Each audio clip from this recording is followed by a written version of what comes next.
Good morning, students. Today is the last part. We have to discuss about the chapter Ishwar and the Storyteller, and that part is question answers of the chapter. Yesterday we have learned about the conclusion part and the justification of the title. How does the chapter's name Ishwar and the Storyteller stands justified according to the story content. We have learned that. And now in this video, we are going to study about the question and answers. What we have to write the answers, how we have to understand the question and answers, we are going to learn that. Coming to the first question, in what way is Ishwaran an asset to Mahendra? Asset, as I have explained in the chapter also better, that Ishwaran was an asset to Mahendra. That means कि एक जो हमारी जमा पूंजी होती है, like हम किसी भी एक चीज़ को ऐसा बचा के रखते हैं अपने पास कि हमारे बैड टाइम्स में वो काम आएगी. तो महेंद्र के लिए वो जो सामान था या वो जो चीज़ थी या वो जो स्पेशल असेट था, स्पेशल ऑब्जेक्ट था, वो कोई और नहीं बल्कि उसका खुद का कुक यानी कि ईश्वरन था. तो यहाँ पे पूछा गया आपसे कि ईश्वरन कैसे महेंद्र के लिए एक असेट था. तो you have to write in your answer that कि Ishwaran was an asset to Mahendra as he was not only a cook of Mahendra, he was also a great entertainer, great storyteller, great helper and a very knowledgeable person who helped Mahendra in each and every possible way.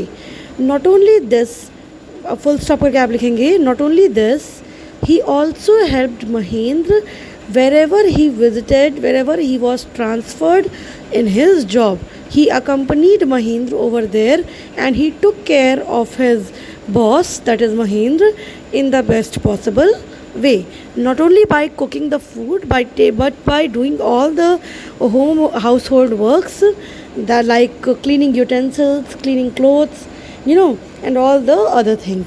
And of course, entertaining. He completed the requirement of television in Mahendra's house. So you have to write all these points better in this question. Now coming to the second question, how does Ishwaran describe the uprooted tree on the highway? What effect does he want to create in his listeners? उसने जो uprooted tree वाला था उसका case, जो first story short story आपको मैंने सबसे पहले बताई थी, एक शॉर्ट इंसिडेंट, वो वाला डिस्क्रिप्शन आपको यहाँ पे देना है. तो ही इज़ आस्किंग कैसे वो डिस्क्राइब करता था और क्या इफ़ेक्ट क्रिएट करना चाहता था अपने लिसनर्स में. तो how he described the story, he describe the story in a very imaginable gestures and postures, in very आप कह सकते हैं कि like in a very curious way और in a very suspicious way you can say, कि वो अपनी stories को सुनाता था. Like he was telling कि there was an uprooted tree, the road was all silent and I was going. First I thought that it was not a tree, it was a beast, and then when I moved forward I saw that it was a tree. So he wanted to create an impact of curiosity, suspicion and a very and effect of fear he wanted to create in the minds of his listeners. Now coming to the third question, how does he narrate the story of a tusker? Does it appear to be plausible? बेटा यहाँ पे tusker की story आपको पूरी बतानी है. The whole story of a tusker, like एक बार जैसे tusker got mad and then he started stamping his legs and then he came out of the jungle and then he came into the school and all the children were running here and there. The whole school was disappeared, everyone was at the top of the floor, but only Ishwaran came by taking a sugarcane stick, and then when he came down he was so confident that elephant got shivered and elephant collapsed. ये पूरी story आपको लिखनी है इसमें. अब यहाँ पे last में पूछा है does it appear to be plausible. पूरी स्टोरी बताने के बाद आपको क्या लगता है कि क्या ये स्टोरी प्लॉजिबल है, मतलब क्या ये अप्रिशिएटिंग स्टोरी है, क्या ये तारीफ़ करने लायक स्टोरी है. तो स्टोरी इज़ नॉट प्लॉजिबल बेटा, story is not plausible, but the way Mahendra is narrating the story is really plausible. अगर स्टोरी में कुछ खास नहीं है लेकिन फिर भी Eswaran is trying to create the effect of that elephant and the that afraid, and he's trying to create the effect of everything in Mahin's mind in from that unplausible story। एक फालतू की स्टोरी से अगर वो महेंद्र के mind में fear और ये सारी चीज़ें क्रिएट कर पा रहा है और रियलिस्टिक व्यू क्रिएट कर पा रहा है, he is able to create the realistic view, then that is very plausible point for the Ishwaran. So in the whole we can say that the story is never plausible. It is story is very simple story. It is not like we and I am and you are listening the story, so we can easily guess out कि ये बहुत ही बनावटी story है, कुछ भी plausible नहीं है उसमें। लेकिन the way the Ishwaran is telling the story, narrating the story, that is really plausible. You have to write this कि story is not plausible, but the way of narration of Ishwaran is really plausible. Now coming to the fourth question, why does the author say that Ishwaran seemed to more than make up for the absence of TV in Mahin's living quarters? क्यों ये ऐसा author कहता है ना? Who is the author? Author is R K Laxman बेटा। यहाँ पे पूछा गया आपसे कि क्यों ऐसा ऑथर कहता है कि ईश्वरन टीवी की एब्सेंस को पूरा करता है, मतलब उससे कुछ ज़्यादा ही करता है। Ishwaran seem to more than makeup, यानी कि टीवी जितना एंटरटेनमेंट कर पाती, टीवी जो काम कर पाती, यहाँ पे कहीं लिखा नहीं एंटरटेनमेंट, बस यहाँ पे बोला गया है कि टीवी जो काम कर पाती उससे ज़्यादा ईश्वरन वो काम करता है महेंद्र के लिविंग क्वार्टर्स में। तो ऑफ कोर्स आप इसमें आंसर लिखेंगे yes, author is saying the correct thing, that is Eswaran is creating, like TV is used for always entertainment beta, TV is used for knowledge, TV is used for entertainment. Now both TV is also used for dramatic creation.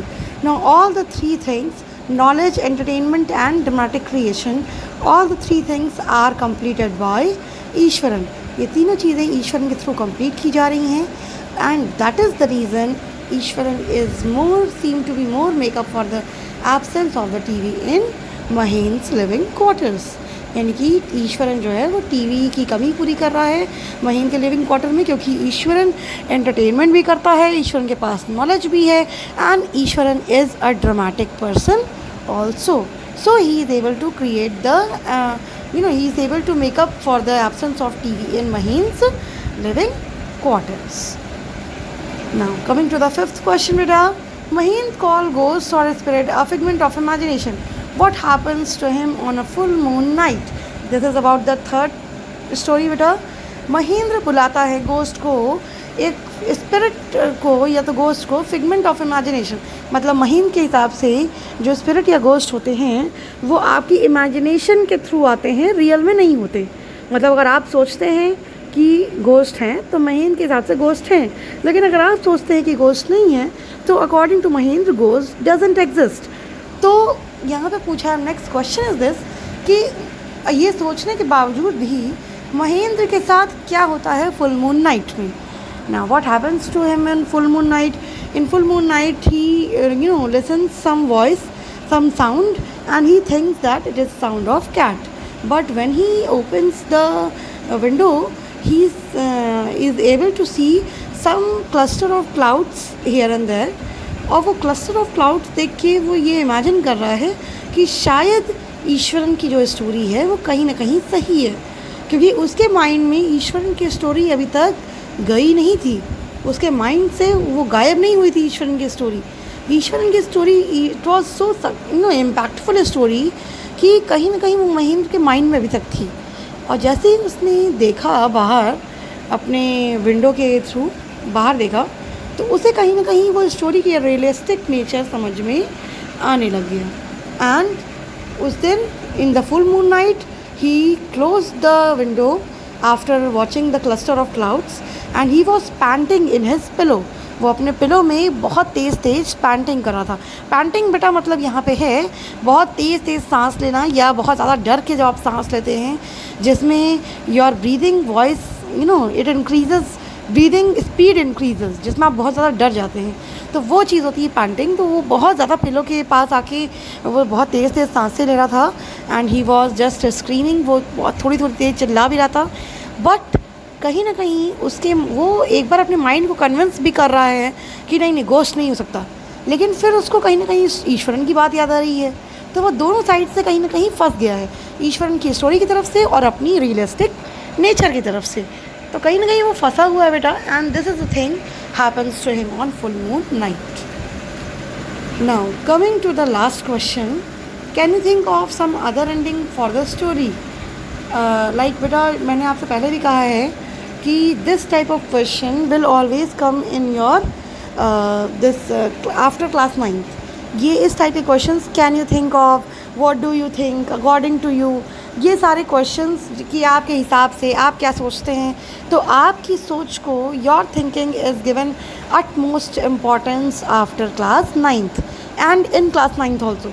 But beta, this type of question is rarely going to come in your board exams. Board exams में इस type के question बहुत ही rare आते हैं। मैं ये नहीं कहूँगी कि नहीं आते हैं, मैं ये बिल्कुल भी नहीं कहूँगी कि नहीं आते हैं, आ सकते हैं, बट इट रेयरली कम्स, बहुत कम आते हैं। तो मैं आपको बस बता दे रही हूँ कि इसमें क्या होना चाहिए। You can write some other ending also. यहाँ पे पूछा है कि क्या आपको लगता है कोई और एंडिंग हो सकती है, तो of course there can be other ending, आप अदर एंडिंग तो हो ही सकती है। मे भी ऐसा होता कि ईश्वरन जैसा स्टोरी सुना रहा है तो लास्ट में महेंद्र डरता नहीं, सिर्फ उसको अप्रिशिएट करता कि अरे तुम तो बहुत अच्छी स्टोरी सुनाते हो and it really looks real and all these things. शायद कुछ ऐसा हो जाता, या फिर ऐसा भी हो सकता था कि मे बी शायद वो डर जाता, लेकिन शायद वो नेक्स्ट डे से जॉब को रिज़ाइन नहीं करता, या तो फिर वो महेंद्र को महेंद्र ईश्वरन को ही घर से बाहर निकाल देता कि पता नहीं क्या रबिश चीज़ें बताता रहता है and all sorts of negative things बताता है, और वो उसको ही घर से निकाल देता कि तुम मेरे सर्वेंट नहीं हो या ऐसा कुछ। तो स्टोरी की एंडिंग कुछ भी हो सकती थी, but as I always told you, मैंने प्रीवियस भी आपको उसमें बताया था चैप्टर में, आई थिंक फर्स्ट चैप्टर में ये क्वेश्चन इस टाइप का था, द लॉस्ट चाइल्ड में, तो मैंने उसमें भी आपको ये चीज़ बताई है कि you have to always write positive ending. आपको कभी भी नेगेटिव एंडिंग नहीं करनी है, आपको हमेशा पॉजिटिव एंडिंग करनी है कि ऐसा हो सकता है, लेकिन ऐसा आपको कुछ भी पॉजिटिव सोच के रखना है कि उसकी एंडिंग ऐसी होती कि शायद महेंद्र इस चीज़ ये स्टोरी से अपने फियर को और कम कर पाता कि महेंद्र एक बार फेयरफुल सीन को देख चुका था, तो उसके बाद से वो अपने फियर को और कम कर पाता शायद, या अपने इमोशंस के ऊपर या अपने फीलिंग्स के ऊपर कंट्रोल कर पाता, या ऐसा कुछ भी हो पाता। तो आप ऐसा कुछ भी लिख सकते हैं, it depends on you, but please write the positive ending. Ending can be anything, आप यही लिख सकते हैं, आप सीधा लिख सकते हैं कि no there can it is the best ending, I can not think better ending than that, तो ये भी लिख सकते हैं। But this type of question rarely comes, but if it comes you can write your own ending, but I will suggest you to write in a positive way. Okay, so this 6 questions you have to write in your copy, beta, fair copy, and please to write it by your own. The extra questions which I am going to give you, I will give you in photostat form, like in a screenshot form मैं आपको दे दूँगी, and that also you have to write in your copies. Okay, thank you class.